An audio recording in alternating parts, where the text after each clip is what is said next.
मित्रों नमस्कार। इस कार्यक्रम में आप सभी का स्वागत है। मैं हूं व्यास। स्मरण होगा कि 5 अगस्त को उत्तराखंड का जो धराली इलाका है, धराली एक छोटा सा टाउन है, लगभग 80 एकड़ में फैला हुआ। आप कह सकते हैं आज की तारीख में कि था 80 एकड़ में फैला हुआ। वहाँ पे एक ऐसी आपदा आई, प्रशासन कह रहा है कि वो क्लाउड बर्स्ट है, यानी बादल फटे हैं, यानी बहुत ज़्यादा बारिश अचानक हो गई। कुछ लोग कहते हैं कि वहाँ एक नदी है जिसका नाम है खीर गंगा। जो गंगा नदी की बहुत सारी ट्रिब्यूटरीज उत्तराखंड में हैं, जो ऊपर पहाड़ों से बहती हुई नीचे जाती हैं और गंगा में विलीन हो जाती हैं और गंगा का हिस्सा बन जाती हैं। तो उसी प्रकार से खीर गंगा नाम की एक नदी वहाँ पर थी। कहते हैं उसमें बाढ़ आ गई, यानी कहीं ना कहीं ऊपर यानी उत्तर में ग्लेशियर इत्यादि जरूर फटा होगा, जिसके कारण उसमें बाढ़ आ गई, क्योंकि बारिश के कारण भी और उस पानी का अतिरिक्त बहाव उसमें आया होगा। और वो पानी हरहराता हुआ हम सब ने देखा था कि उस धराली टाउनशिप को, जिसमें बड़े बड़े आलीशान महल टाइप होटल होंगे थे, दुकानें थी, घर थे, ऐसे बने हुए थे, वे ताश के पत्तों की तरह बिखरते चले गए।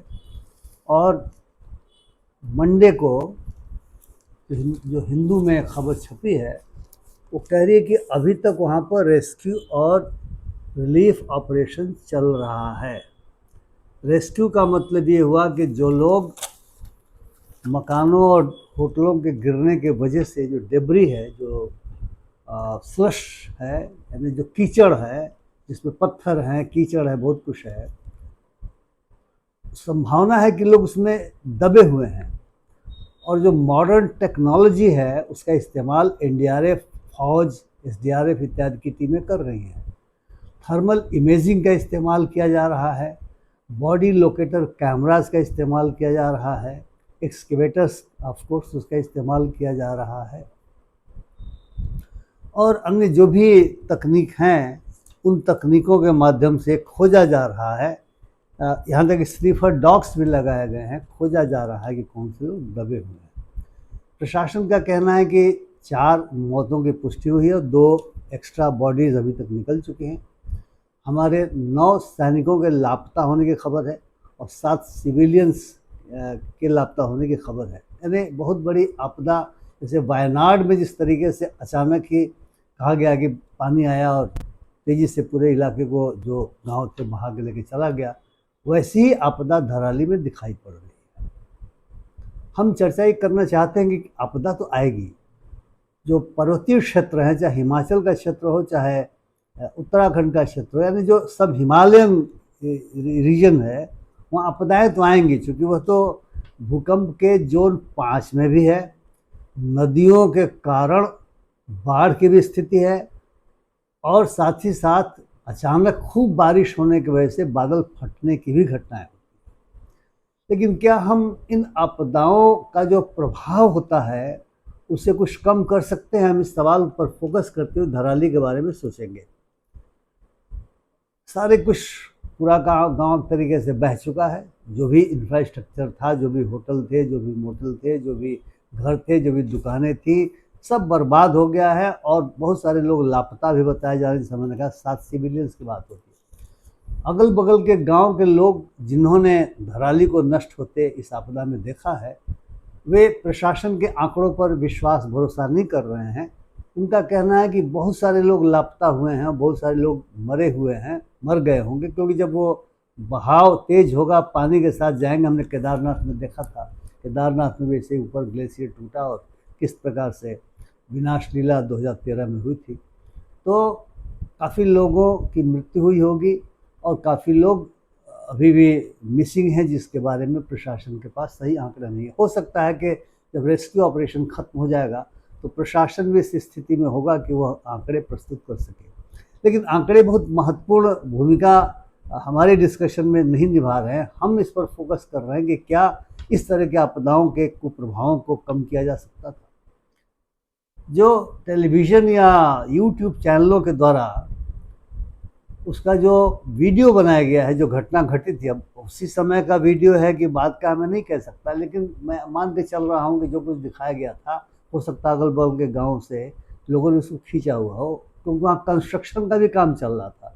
वो कहते हैं कि बिहार से, उत्तर प्रदेश से, नेपाल से काफ़ी मजदूर लगे हुए थे, और उन मजदूरों के बारे में भी बहुत सारे लोग नहीं बता पा रहे हैं कि वे मजदूर कहाँ पर हैं और वे मिले कि नहीं मिले, वे लापता हैं या क्या उनकी स्थिति है, लोग बता नहीं पा रहे। निश्चित तौर से उन मजदूरों के की खोज खबर तो प्रशासन ही लेगा, आम लोगों को तो पता भी नहीं होगा, और शायद उनमें से भी अधिकांश बह गए होंगे, मिसिंग होंगे, जो भी स्थिति रही हो।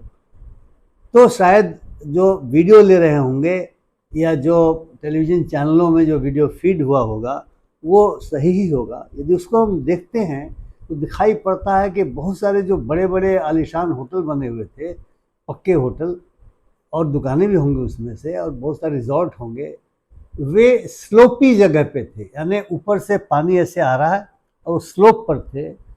और निश्चित तौर से जब पानी ऊपर से चलेगा, स्लोप से चलेगा, हमने कोसी में देखी है जब कुशहा तटबंध टूटा था, ऊपर से हरहराता हुआ पानी नीचे आता है, और जो ग्रेडियंट जिसको हम कहते हैं, उसकी वजह से उसकी रफ्तार बढ़ जाती है। वैसे ही रफ्तार बढ़ती दिखलाई पड़ी, और उस पानी के प्रभाव से ये बड़े बड़े आलीशान जो होटल थे, वे हमने देखा कि ताश के पत्तों की तरह से ढह गए।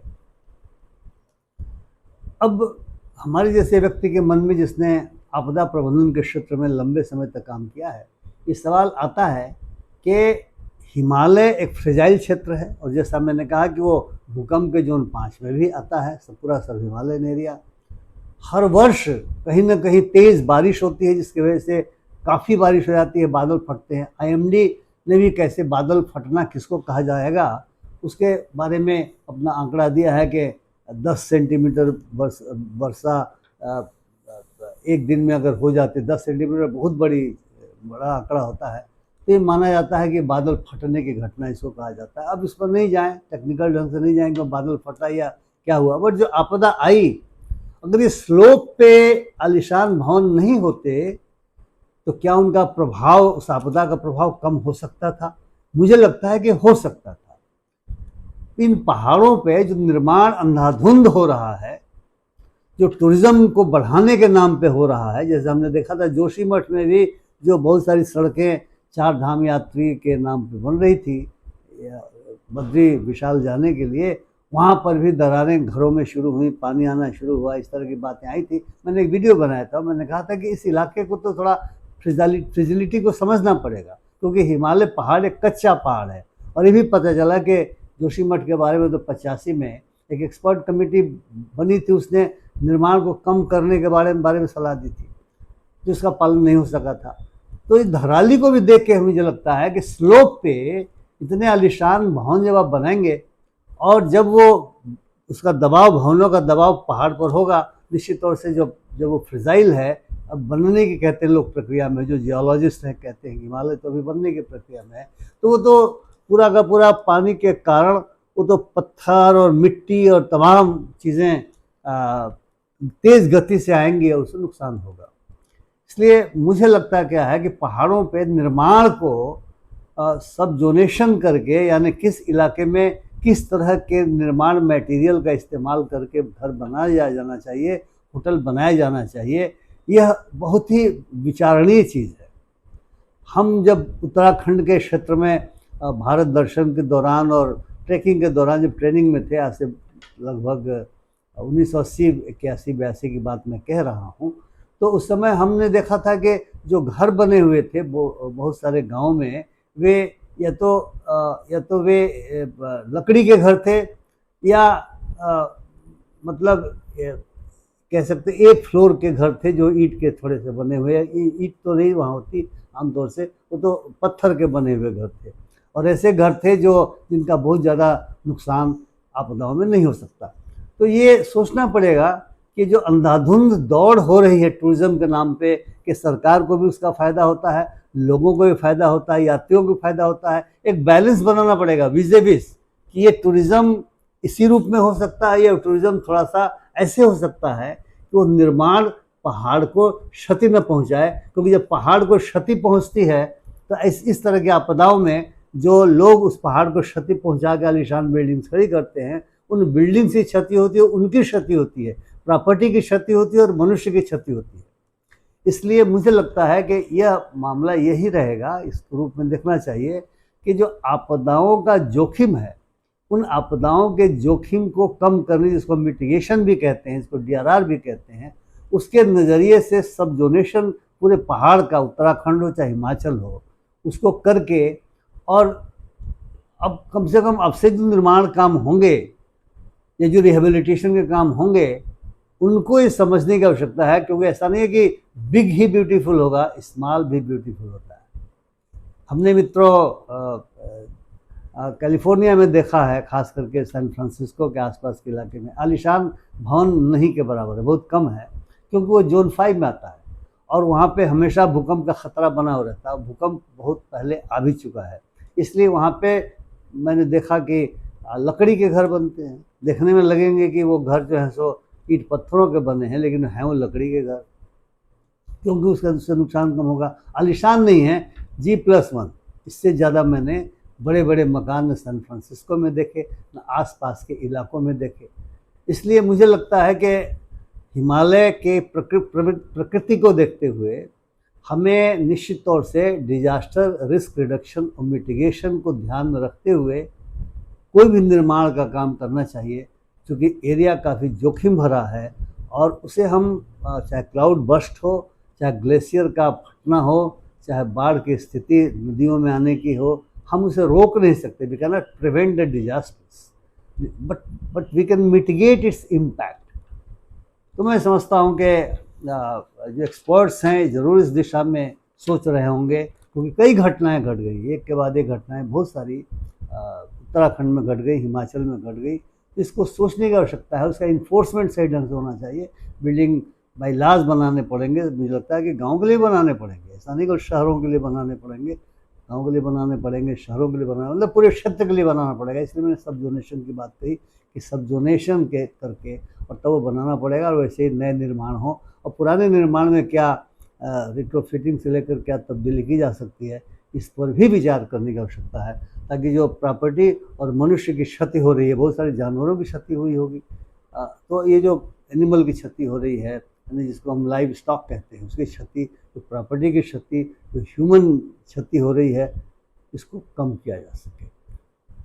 मित्रों, मैं ये आपसे बात करना चाहता था। अगर मेरी बात आपको पसंद आए तो कृपया मेरे वीडियो को लाइक करें, शेयर करें, मेरी टिप्पणियों से मुझे लाभान्वित करें और मेरे चैनल को सब्सक्राइब करना न भूलें। बहुत बहुत धन्यवाद। नमस्कार।